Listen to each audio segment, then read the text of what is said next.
Olá, pessoal. Então, vamos para o nosso capítulo 2, Dinâmica na Mecânica Quântica. Nesse capítulo, nós começamos, então, a olhar para a evolução temporal dos estados.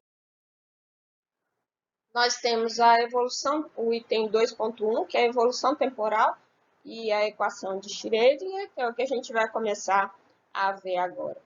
Então, esse capítulo 2 é um capítulo dedicado a estudar a evolução dinâmica dos QETs, que representam os estados físicos. A primeira coisa que o livro chama a atenção para a gente é que, nesse formalismo, dos Brás e dos espaços vetoriais, não é, de Brás e Ketz, o tempo ele não é um operador, ele é simplesmente um parâmetro.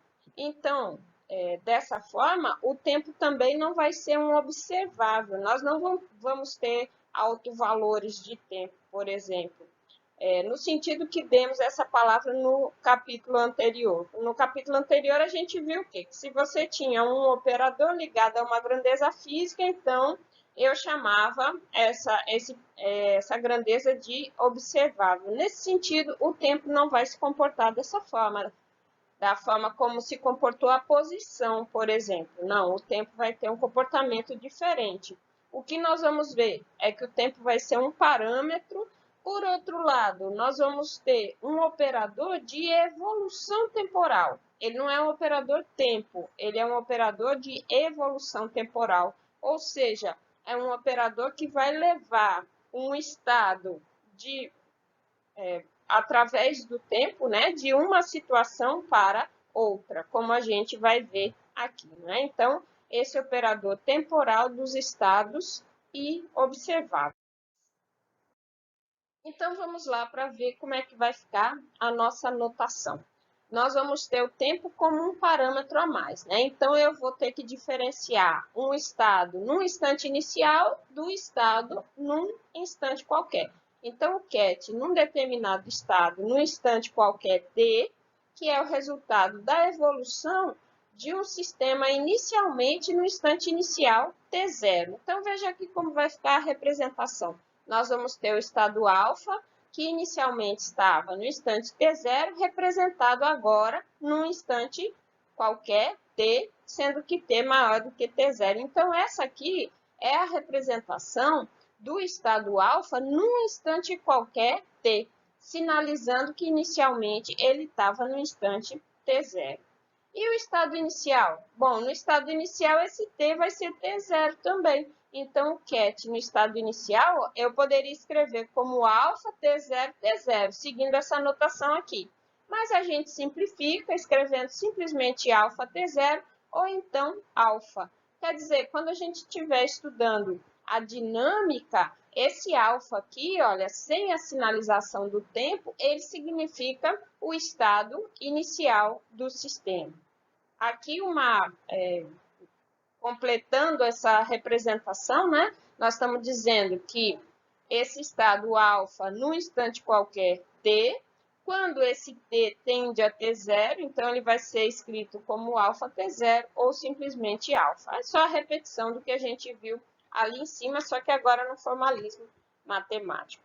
E o nosso problema, então, pode ser esquematizado da seguinte forma. Eu tenho um estado alfa num instante inicial, que é representado de uma dessas formas, e eu vou ter que ter um operador de evolução temporal que leve esse estado alfa para um novo estado, que vai ser o alfa t0, t. Então, é o estado evoluído temporalmente. É claro que isso vai ser dado por um operador. E nós vamos ver um comportamento bem parecido com o operador de translação. Nós vamos olhar agora para esse operador, para as propriedades dele e como vai ficar a cara desse operador. Já vou antecipar para vocês, mas vocês já sabem que esse operador ele vai corresponder a um termo exponencial. Então, como no caso da translação, nós vamos considerar um operador chamado de operador evolução temporal, que relacione, então, esses dois estados. Se você tem o estado alfa, inicialmente em t0, mas agora representado no instante t, esse estado alfa ele vai resultar o quê? De um operador U de t, t0 atuando sobre o estado inicial de alfa. Vejam que esse t aqui, olha, no operador U, ele corresponde à nova situação do operador alfa. Tá? Então, nosso operador de evolução temporal, que nós vamos olhar a partir de agora, analisar um pouco melhor, vai ser esse operador U de t, t. Então, vamos olhar para as propriedades do operador de evolução temporal U. Primeira coisa, esse operador de evolução temporal ele deve ser unitário. Lembra que o operador unitário é aquele em que o adjunto é igual ao inverso. Vamos ver aqui, é simples a gente ver por que ele tem que ser um operador unitário. Vamos provar isso aí.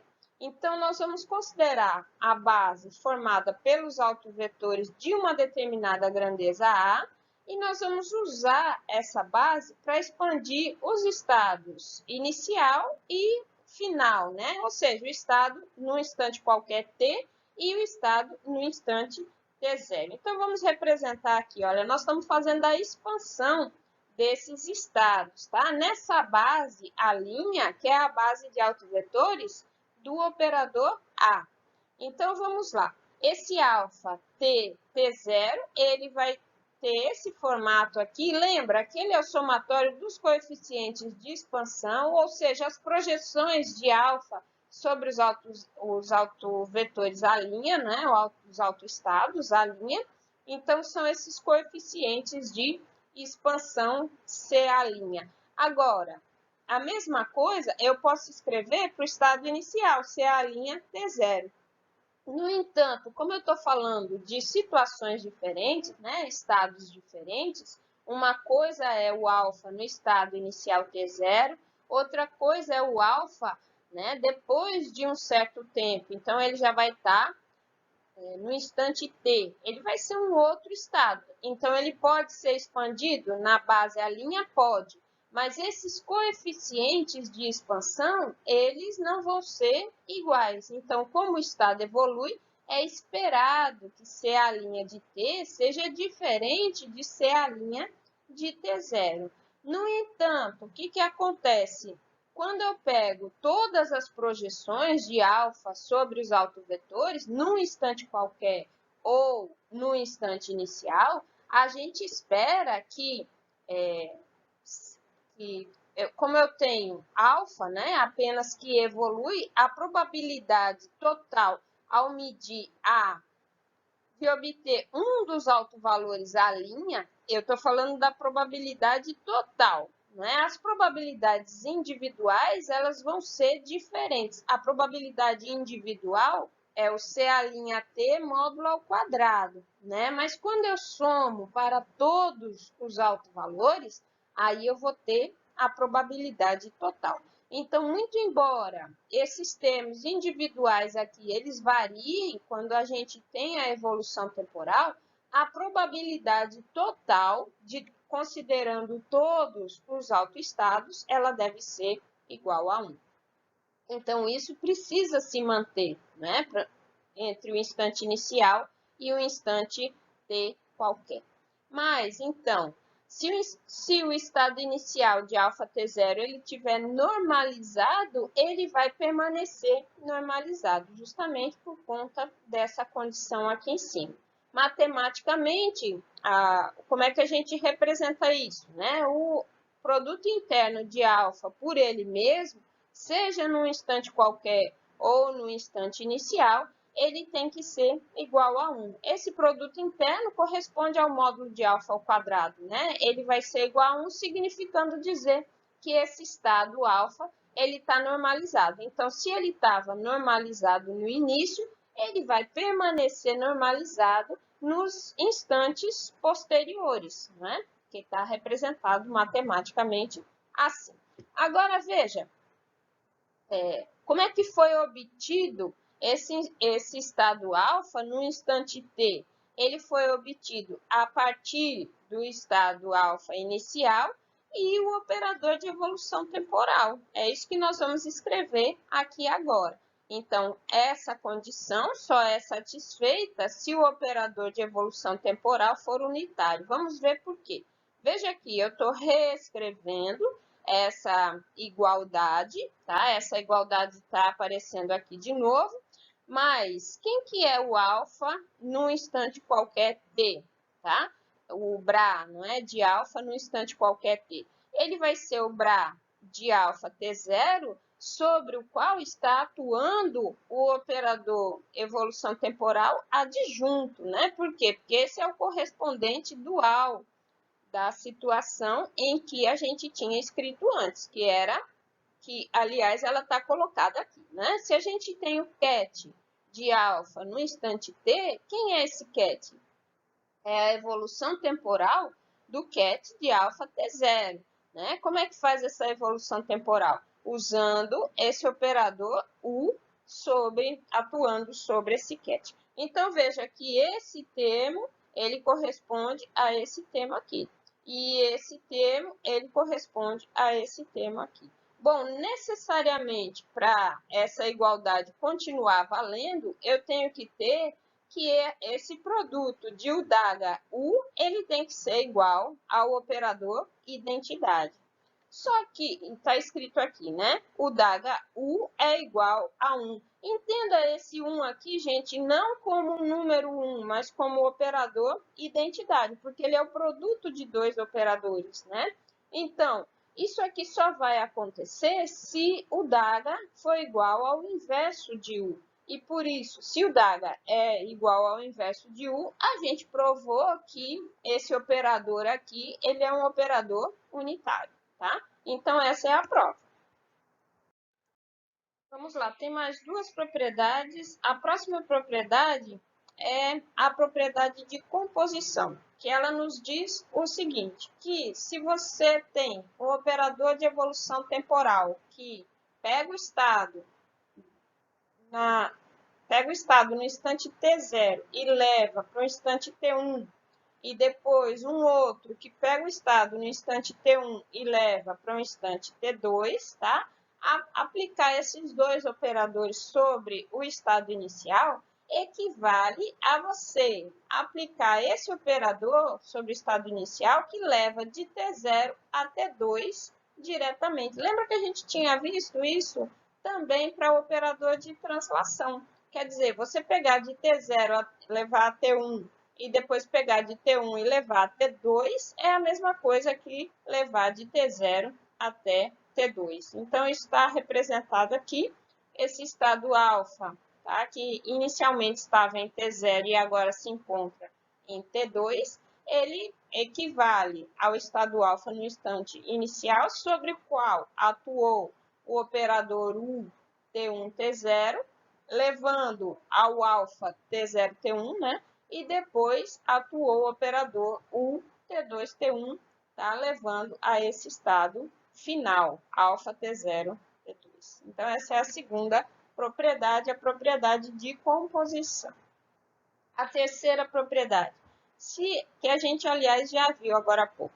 Se a evolução do sistema for infinitesimal, ou seja, esse passinho no tempo for muito pequeno, então a gente deve ter o quê?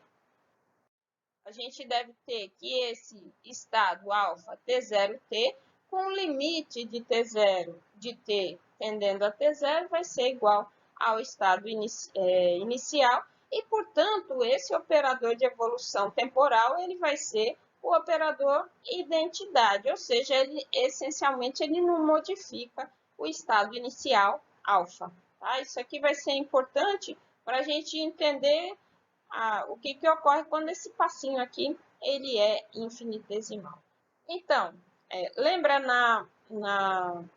no operador de translação, a gente viu um determinado formato para aquele operador. Aqui é a mesma coisa e vai ser um formato similar, nós vamos perceber. Então, nós afirmamos que as três propriedades são satisfeitas com a seguinte escolha do operador U. De translação, a gente fez uma escolha parecida com essa aqui, não é? Só que era dx e aqui era um k. Aqui nós estamos usando esse operador ômega, sendo que esse operador ômega, por enquanto, o que a gente afirma sobre ele é que ele é hermitiano apenas. Então, nós podemos pegar esse formato proposto para o operador de evolução temporal e verificar que ele atende às três propriedades que a gente acabou de apresentar para esse operador U. Então, primeira propriedade, o operador ser unitário, né? Que está representado aqui, olha, o DAGA U tem que ser igual ao operador identidade. Nós vamos ver que isso é verdade aqui, olha, escrevendo explicitamente o DAGA e U, que estão nesse formato aqui, né? Que vai aparecer o DAGA, ele vai ser o conjugado e, além do mais, esse operador ômega, ele também vai aparecer como o adjunto, né? Então, mudou o sinal e mudou que o ômega é o adjunto. Agora, vamos lembrar que nós impusemos que esse operador ômega, ele é hermitiano. Então, na hora que a gente vai substituir isso aqui simplesmente por ômega e vai fazer a multiplicação desses dois termos. Uma coisa importante, nós estamos considerando esse dt infinitesimal, então nós vamos, após fazer essa continha, considerar apenas os termos até primeira ordem em dt. Ou seja, nós vamos desprezar os termos onde aparece dt ao quadrado. Então, considerando somente os termos até primeira ordem, nós vamos chegar nessa relação onde esses dois últimos termos se cancelam e a gente fica somente com resultado igual a 1. Então, esse formato aqui já verificou a primeira propriedade. Vamos para a segunda propriedade, que é a propriedade de composição, tá? Aquela que diz que se eu dou 2 passinhos no tempo, significa eu partir do estado inicial e dar logo os 2 passos de uma vez. Em outras palavras, se eu parto do estado inicial e vou para o estado no instante t igual a 1, dando esse passo dt1, tá? E depois, partindo desse novo instante, né, t0 mais dt1, eu dou o próximo passo, que é dt2, nós vamos verificar que equivale, olha, eu ter partido do t0 e dar os 2 passos de uma vez, dt1 e dt2. Nós vamos verificar essa igualdade como? Substituindo esse formato proposto para o operador de evolução temporal, tá? E nós vamos verificar que, como essa igualdade vale esse formato do operador, então ele satisfaz essa propriedade. Como é que eu verifico? Por substituição direta, né? Fazendo as multiplicações, desprezando os termos onde aparece dt ao quadrado, tá? E nós vamos chegar nessa expressão 1 menos i ômega dt2 menos i ômega dt1, que finalmente me dá esse termo aqui, onde aparece, no lugar do dt, né, aparece a evolução temporal com os 2 passos de uma vez só, ou seja, é o operador t0 mais dt1 mais dt2, partindo do instante inicial, t0. Então, com isso, a propriedade 2 também fica verificada para o operador dado nesse novo formato aqui. E, finalmente, a gente vai para a propriedade 3, que é a mais direta de se verificar, né? Aquele limite onde o passo é muito pequeno, nos dá o operador 1 igual, o operador de evolução temporal igual a 1. Né? E isso aqui é verificação direta. Quando eu tenho esse dt tendendo a zero, o que acontece? Esse segundo termo, ele vai a zero e sobra somente 1. E aí, dessa forma, facilmente as três propriedades que a gente viu para esse operador de evolução temporal, elas são verificadas para esse formato proposto aqui no operador. O que nós vamos ver agora é quem é esse operador ômega, que por enquanto a gente só impôs que ele é hermitiano, quem é esse operador ômega para finalidades aqui da evolução. Então, vamos olhar para o operador ômega, tá? Nós vamos fazer 3 considerações aqui e aí propor um formato para esse operador ômega, que vai ser esse formato aqui, olha, onde ômega vai estar diretamente relacionado com o operador hamiltoniano. Então, quais são as considerações que são feitas? Primeiro, o operador ômega, ele tem uma dimensão de frequência. Veja que na forma proposta para o operador de evolução temporal, o ômega, ele aparece multiplicado por um dt. Então, ele vai ter essa unidade, essa dimensão de frequência, ou o inverso de t. O que mais? Lembrar que na equação de Planck eu tenho energia igual a constante de Planck vezes frequência. Então, assim, a gente vê que é coerente dizer que o operador ômega ele pode estar na formulação matemática diretamente relacionado a alguma coisa que tem a ver com energia, né? Então, essa expressão relaciona frequência e energia. Então, o que mais? Lembrar que lá na mecânica clássica, então, o operador de geração de evolução temporal, ele estava relacionado com a hamiltoniana do sistema, lá na mecânica clássica. Então, a gente vai por similaridade, tá? Fazendo todas essas considerações, a gente vê que esse operador ômega, ele tem que ter alguma relação com a energia total do sistema. E dessa forma, por similaridade, nós vamos relacionar esse operador com um outro operador também hermitiano, que é o operador hamiltoniano. Então, nós vamos escrever, até seguindo esse formato aqui da equação de Planck, né? Nós vamos escrever que esse operador ômega, que tem dimensão de frequência, ele vai ser o operador hamiltoniano dividido por h cortado. Então, o operador evolução temporal, fazendo essa substituição aqui, o operador de evolução temporal infinitesimal, ele vai ser dado por essa expressão, onde nós substituímos o ômega pelo operador hamiltoniano dividido por h cortado. Nós vamos ver mais em detalhes ainda como é que fica esse operador de evolução temporal, tá? Mas antes nós vamos ver que o operador escrito dessa forma, ele satisfaz a equação de Schrödinger, dependente do tempo. Vamos ver isso agora, então.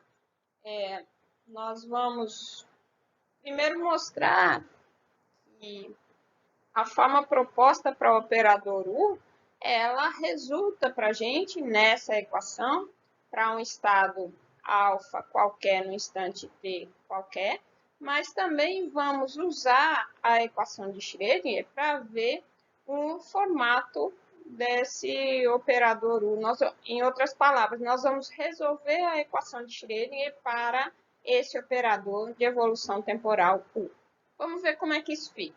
Então, nós temos aqui a equação de Schrödinger dependente do tempo. Nós vamos usar essa propriedade de composição que nós acabamos de ver, não é? Ou seja, se você está no instante t0 e vai para o instante t1, através desse operador de evolução temporal, e depois se você está no t1 e vai para o t2, através desse outro, é a mesma coisa de partir do t0 e através desse operador que leva diretamente ao T2, tá? Então, são situações equivalentes, tá? Que está representado aqui embaixo. E vamos também utilizar o formato proposto para o operador de evolução temporal, onde ele depende do operador hamiltoniano.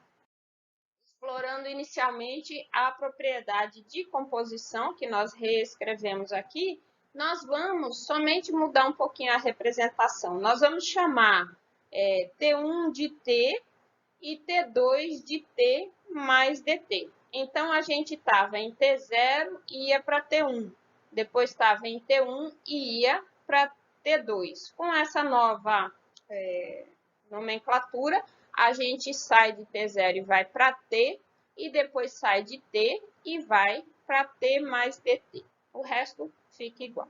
Agora, nós vamos usar, já usando essa nova nomenclatura, que U de t mais dt, ele é escrito nesse formato, que é o formato proposto, certo? Nessa expressão aqui, nós vamos substituir o u de t mais dt, que está nessa posição, pelo formato proposto para o operador de evolução temporal. Então, veja onde nós chegamos. Esse termo continua aqui. Esse termo foi substituído por 1 menos i hamiltoniano sobre h cortado dt, que está aqui. E esse termo continua aqui nessa posição. Agora, eu vou multiplicar, né? Abrir esse parênteses aqui, obtendo essa expressão, onde você percebe que o u de t0 aqui foi multiplicado por 1, e aqui, nesse segundo termo, foi multiplicado por esse termo aqui. Muito bem. Aí, o que eu vou fazer? Eu tenho essa expressão, eu vou passar esse u tt0 lá para o primeiro membro. E aí, eu vou ter esse termo aqui, o tt0 veio para cá, trocando sinal, e esse termo, ele está copiado aqui. Note que esse dt é infinitesimal, então a gente pode chamar esse u de t mais dt, tt0, menos o u de t, t0, a gente pode chamar de um du, né? Que é o que nós vamos fazer. Nós vamos chamar isso aqui de du, aparecendo aqui embaixo. E esse menos i, ele vai passar dividindo, mas depois ele vai para o numerador trocando o sinal. Então, ele aparece como i aqui, o h cortado veio para o lado de cá. Observando essa expressão final, a gente vai ver que essa é a equação de Schrödinger dependente do tempo também. Só que a equação de Schrödinger para o operador u. Olha que interessante. Agora, o que nós vamos fazer para chegar na equação de Schrödinger para o estado alfa, num instante qualquer? Aqui eu só reescrevi a última expressão que a gente viu no slide anterior. Nós vamos pegar essa expressão e nós vamos fazer ambos os lados dessa equação atuarem sobre o estado alfa no instante t0. Tá? Então, está reescrito aqui com cada um desses membros atuando sobre alfa t0. Claro que aqui vai resultar alfa no instante t dos dois lados, né? Como a gente já viu. E aí, finalmente, a gente tem a equação de Schrödinger para o estado alfa no instante t. E a gente observa, então, que usando a forma proposta do operador u, como esperado, aquele h que a gente substituiu, né, h dividido por h cortado, a gente substituiu pelo operador ômega, e aí a gente verifica, então, que esse h utilizado é o operador hamiltoniano de fato e está coerente com a equação de Schrödinger, né? Definido como o gerador de evolução temporal, mas é também igual ao operador de energia na equação de Schrödinger. Tudo certinho. Agora, o que a gente pode fazer? A gente pode voltar naquela expressão da equação de Schrödinger para o operador u e verificar o formato desse operador que atende a essa equação aqui. Então, vamos lá. Podemos, então, resolver o problema da evolução temporal do sistema físico de duas formas possíveis. Primeira forma possível, a gente pega a equação de Schrödinger dependente do tempo para aquele determinado estado alfa no instante t e resolve. A outra opção é você ter o estado alfa no instante t0, né, e obtém o operador u de t0 e aplica no estado inicial alfa t0. Mas veja que para essa segunda opção, eu preciso do formato do operador u, que é o que nós vamos fazer agora. Então, nossa primeira tarefa é, portanto, obter as soluções formais para a equação de Schrödinger para o operador de evolução temporal. Gente, todos nós já fizemos isso anteriormente. A gente sabe que vai acabar naquela exponencial dependente do tempo, né? Que é o equivalente a eu pegar a solução no instante t0, que é a solução de estado estacionário, e multiplicar por aquela exponencial significa fazer o operador de evolução temporal atuar sobre o estado inicial no instante t0. Então, nós só estamos repassando tudo isso que a gente sabe, agora olhando dentro desse novo formalismo. Então, nesse novo enfoque, nós temos três possíveis situações. O primeiro caso, o operador hamiltoniano não depende explicitamente do tempo, ou seja, o operador H não varia à medida que o sistema evolui. Um exemplo que nós podemos pegar é o hamiltoniano do spin em uma região de campo magnético constante. Essa é a primeira situação possível. Próximo caso. O hamiltoniano depende do tempo, mas os H's de T comutam para diferentes tempos. Por exemplo, o hamiltoniano do spin em região de campo magnético de intensidade variável e de direção constante. E o caso 3, o hamiltoniano que depende do tempo e esses H's de T para diferentes tempos não comutam. Um exemplo típico é o hamiltoniano do spin numa região de campo magnético de intensidade e direção variáveis, né? Então, em que esses spins eles vão variar, inclusive de direção. E aí a gente sabe que SX, SY, SZ não comutam e, portanto, a gente vai ter um hamiltoniano em que os termos, né, para diferentes tempos, eles também não vão comutar. Bom, acontece, gente, que a maior parte dos casos se encaixa na situação número 1, ou seja, o hamiltoniano ele não vai depender do tempo. E aí chega naquela representação de U que eu tinha falado antes, né, que é a da exponencial. Então, vendo aqui, podemos mostrar que nesses casos o operador hamiltoniano não vai depender explicitamente do tempo, o operador U, então, vai poder ser escrito por essa expressão. Ou seja, essa expressão exponencial ela satisfaz a equação de Schrödinger dependente do tempo, como a gente escreveu aqui. O que nós vamos fazer agora é verificar que essa solução para U de t0 satisfaz a essa equação aqui. Nós vamos verificar isso expandindo essa exponencial em série de Taylor e aí substituindo na equação de Schrödinger. Eu só reescrevi aqui a série de Taylor para a gente relembrar e nós vamos usar essa expansão aqui até a segunda ordem. Então, esses três primeiros termos, tá? Dessa forma, a exponencial que foi proposta aqui em cima, ela vai ser escrita como 1 mais x ao quadrado sobre 2 fatorial, que é o que está representado aqui, ok? Então, aplicando na equação de Schrödinger, aqui em cima nós temos esse primeiro termo, IH cortado, vezes a derivada de U, né? Então, a derivada dessa expressão aqui, que está sendo escrita aqui embaixo, veja que a gente só considerou a derivada dos três primeiros termos, sendo que a do primeiro sumiu, então eu tenho dois termos aqui, tá?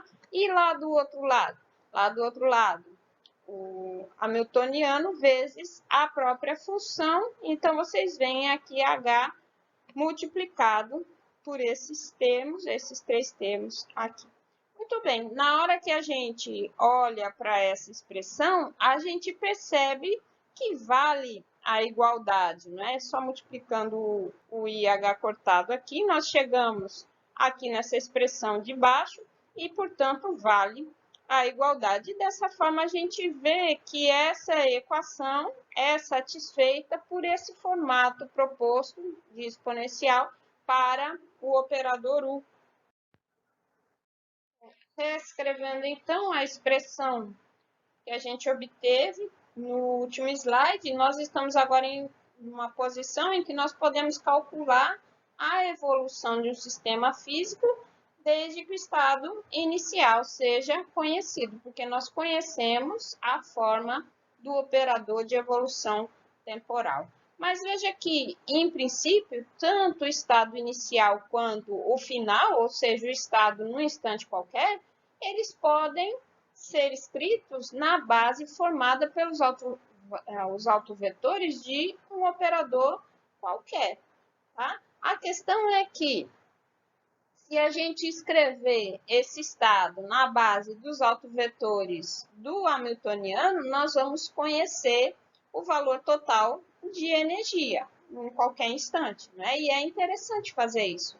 O operador de evolução, já que o operador de evolução temporal envolve o hamiltoniano, é conveniente escolher uma base na qual a energia total tem um valor bem definido. Essa base pode ser a base dos autovetores do operador hamiltoniano, tá? Mas ela também pode ser a base de um outro operador que seja compatível com o hamiltoniano, ou seja, que comute com o hamiltoniano, né? E é o que nós vamos fazer aqui agora. Aliás, é o que nós vamos fazer na próxima aula, né? É conveniente usar a base de um operador compatível com o hamiltoniano.